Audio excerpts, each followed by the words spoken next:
Hello everyone. Video को शुरू करने से पहले एक डिस्क्लेमर देना चाहूँगी कि हमारा आज का video rainbow community, gay community, transgender community को बिल्कुल भी हर्ट करने के लिए नहीं है।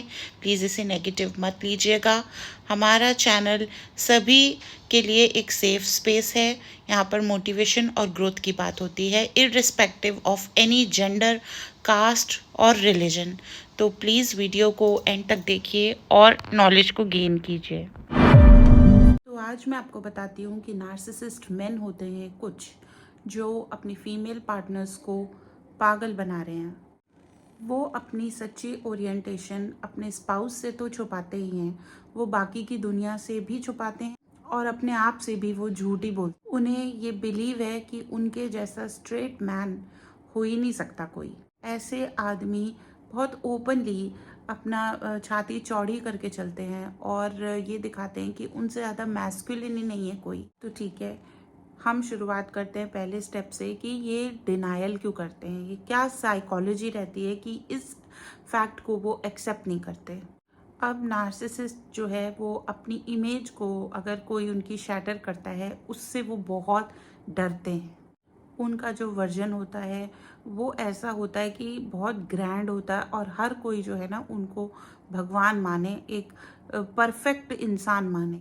और इस वर्जन को क्रिएट करने के लिए वो किसी की भी बलि चढ़ा सकते। अगर आपने उनकी इस इमेज को ख़राब करने की कोशिश की तो वो आपको बर्बाद कर देंगे, फिर चाहे आप कोई भी हो। और इन नार्सिसिस्टिक जो ये मेन होते हैं जो गे होते हैं, है ना, और उनको बहुत शेमफुल फील होता है अगर वो किसी और आदमी के लिए अट्रैक्टेड हो जाते हैं। और अगर ऐसी बात होती है तो वो हाइपर मैस्कुलिन जो है ना ऐसा प्रोजेक्शन करते हैं। और सिर्फ वुमन को ही नहीं, ये इनोसेंट वुमन को ही नहीं अपने जाल में फंसाते, ये ऐसे आदमी जिनके लिए ये अट्रैक्ट होते हैं या फिर जो बहुत स्ट्रेट मतलब होते, जो नॉर्मल होते हैं, उनका भी ये बहुत ज़्यादा मजाक उड़ाते हैं और उनको बहुत गलत वर्ड्स में यूज़ करते हैं और उनकी मैस्कुलिनिटी जो नॉर्मल है उस चीज़ का ये मजाक उड़ाते हैं, क्योंकि अंदर से डीप डाउन उन्हें पता है कि वो एक फुल कंप्लीट मैन है ही नहीं। और ये तो बहुत बड़ी बात हो जाएगी अगर ये सब चीज़ें किसी को पता चलेंगी, क्योंकि उन्होंने अपना इंटायर जो परसेप्शन है वो इसी चीज़ के अराउंड बनाया हुआ है। वो अपनी आइडेंटिटी को कोलैप्स करना ही नहीं चाहते और इसलिए वो क्या करेंगे, वो करेंगे शादी ताकि लोगों को लगे कि देखो भाई मैं तो ठीक ठाक हूँ। और इसीलिए शायद जब अगर आप ऐसे रिलेशनशिप में ऐसे आदमी के साथ शादी करती हैं तो आपको एक कंप्लीट वुमन वाली फीलिंग ही नहीं आती कभी, क्योंकि अगर आपके सामने एक रियल मैन होता है ना तो आपका फेमिनिन नेचर आ जाता है। अदरवाइज आपको भी ना वो बस एक स्ट्रॉन्ग बना देगा, ऐसा कर देगा कि आपको चीज़ें झेलनी पड़ेंगी और आपकी फेमिनिटी ऐसे बंदे के साथ कम होती जाएगी। आप खुद को सुंदर नहीं समझेंगे, आप खुद को बहुत, ये आपके अंदर मतलब वही है ना, इसीलिए आपके आइडेंटिटी क्राइसिस, आपके अंदर एक इतना नार्सिसिस्टिक अब्यूज़ हो जाता है आप कल्पना भी नहीं कर सकते, क्योंकि ये आपको लाया है दुनिया को दिखाने के लिए, ऐसा ट्रॉफी लेके आया आपको। लेकिन जब आपकी फेमिनिटी, एक फीमेल की फेमिनिटी ये ख़त्म कर देगा क्योंकि उसे डिज़ायर नहीं करेगा, तो वो कितना बड़े लेवल का अब्यूज़ है आप समझ सकते हैं। ऐसे इंसान अपना रोल तो सही प्ले कर रहे हैं, वो एक्टिंग तो कर रहे हैं, बट एक जो इंटीमेट इमोशंस होते हैं वो आपको इनके साथ तो फील नहीं होगी। आप वो कोल्डनेस और एम्प्टीनेस को अच्छे से फील कर सकते हैं। और आप कहीं ना कहीं अपने आप से क्वेश्चन करते हैं कि क्यों ये मेरे में इतने डिसइंटरेस्टेड हैं। आपको फील ही नहीं होता कि ये कोई रोमांटिक पार्टनर है आपके, आप जस्ट रहते हो एक रूममेट की तरह। कई सालों तक आप अपने आप को ही ब्लेम करते रहते हैं कि मैं ही शायद अच्छी नहीं हूँ, मुझ में ही कोई प्रॉब्लम है, या फिर मतलब मैं मेरे अपने अंदर सेल्फ डाउट करते हैं आप। आपको ये फील कराया जाता है कि आप बहुत नीडी हैं, आप बहुत डिपेंडेंट हैं, बहुत इमोशनल हैं। लेकिन सच्चाई ये है कि आप प्रॉब्लम नहीं हैं, आप बिल्कुल ठीक हैं। बात यह है कि वो आपके साथ ऑनेस्टी नहीं है। और आप नोटिस करेंगे कि इस आदमी का हमेशा कोई ना कोई बेस्ट फ्रेंड होता है जिसको वो बार बार कॉल करता है, बार बार कॉन्स्टेंटली उसके टच में रहता है, उसकी लाइफ में बहुत ज़्यादा इंटरेस्टेड होता है, और वो ऐसे बेस्ट फ्रेंड के साथ ज़्यादा टाइम बिताता है जितना उसको आपके साथ बिताना चाहिए। और अगर आप ये बातें उनसे कन्फ्रंट करेंगे तो वो आपको कहेंगे, क्या तुम मेरे भाई के साथ मुझे जेलस फील कर रही हो? क्योंकि ऐसे लोग इन चीज़ों को भाईचारा का नाम देते हैं, लेकिन आपको अपने गट में समझ में आ जाएगा कि ये भाईचारा नहीं है, कुछ और ही है। वो बाकी के आदमियों के लिए जो सटल कमेंट्स मारते हैं, लेकिन वो होते बहुत डिसमिसिव हैं, और वो आपको ऐसे हिंट भी देते हैं कि अगर मैं गे होता ना तो मैं ऐसे आदमी के साथ ज़रूर जाता। और ये सारे जो जोक्स वो मारते हैं ना, वो रियल जोक्स नहीं होते, वो अच्छे नहीं लगते।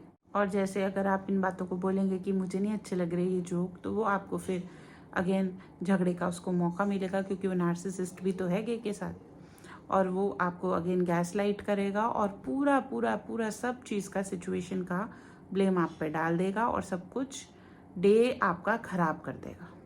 और कहानी कब आपके ऊपर सारी चीज़ों की पलट जाएगी, आपको समझ नहीं आएगा। और ऐसे ही इल्यूजन्स वो प्रोजेक्ट करता है और सारा का सारा शेम आपके ऊपर डाल देता है, और आपको बोलता है आप ऐसी हो, तुम ऐसी हो, तुम्हें एक बड़ा इंटरेस्ट है लड़कियों में। तो इन शॉर्ट, जो भी इंसान जो है ना उसकी मैस्कुलिनिटी पे क्वेश्चन मार्क करता है, तो वो उसी को बोल देता है कि तुम गे हो, क्योंकि उसके लिए सॉफ्टनेस या फिर वल्नरेबिलिटी या फिर किसी के लिए हमदर्दी, प्यार, काइंडनेस, ये सब गे की क्वालिटीज़ होती हैं। और अगर आप या फिर वो आदमी इसके साथ बाउंड्रीज क्रिएट करते हैं या इससे थोड़ा सा पीछे होते हैं, दूर होते हैं, तो ये उनके ऊपर मजाक बनाता है, उनको रेडिक्यूल करता है और हंसता है। और दूसरों को गे बोलने से ही वो अपनी जो चीज़ों को छुपा रहा है, वो उसको एक मौका मिलता है कि खुद का, उसका रियल सेल्फ किसी को पता ना चल जाए। वो सब कुछ आपके ऊपर डालता है और उल्टा आपको कहता है कि तुम खुद अनअट्रैक्टिव हो और तुम्हारे दिमाग में यही सब चीज़ें चलती रहती हैं। वो आपको पनिश करता है क्योंकि आप उसको सेटिस्फाई नहीं कर सकते, लेकिन वो वुमन तो उसको कभी भी सेटिस्फाई कर ही नहीं सकती, तो वो टेक्निकली रॉन्ग है। और जब आप उसको अट्रैक्ट कर ही नहीं सकती हैं, आप, क्योंकि आपका जेंडर है ना फीमेल, आप कर ही नहीं सकते हैं उसको अट्रैक्ट या फिर उसको हैप्पी, तो फिर लेकिन आप उसके साथ बंध चुकी हैं, शादी हो चुकी है, तो हर चीज़ का वो ब्लेम आपके ऊपर ही डालने वाला है। और इसीलिए ही वो बाकी मेन के साथ जो क्लोज होता है उससे उसको अच्छा फील होता है। जस्ट यही सोचता है कि वो दूसरे मैन के साथ जो भी अट्रैक्ट फील कर रहा है, तो क्योंकि वो एक अच्छा, मतलब अल्फा मैन है, इसलिए वो अट्रैक्ट फील कर रहा है। और ये फ्रस्ट्रेशन जब उसको होती है क्योंकि उसको रियल अपना आइडेंटिटी वो शो नहीं कर पा रहा, रह नहीं पा रहा, हर चीज़ उसकी फेक है, तो वो इन सब चीज़ों को बरी करता है दारू पी के।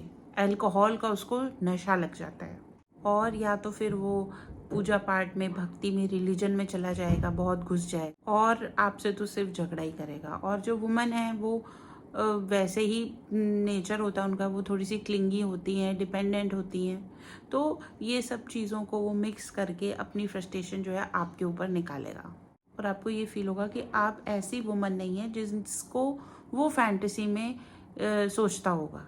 लेकिन सच्चाई ये है कि वो तो वुमन को फैंटेसाइज करता ही नहीं है, वो एक ऐसा नैरेटिव सेट कर रहा है कि वो विक्टिम है और आपकी वजह से प्रॉब्लम में है, और ये नैरेटिव से ही वो अपना जो है ना सच्चाई वो छुपाता है।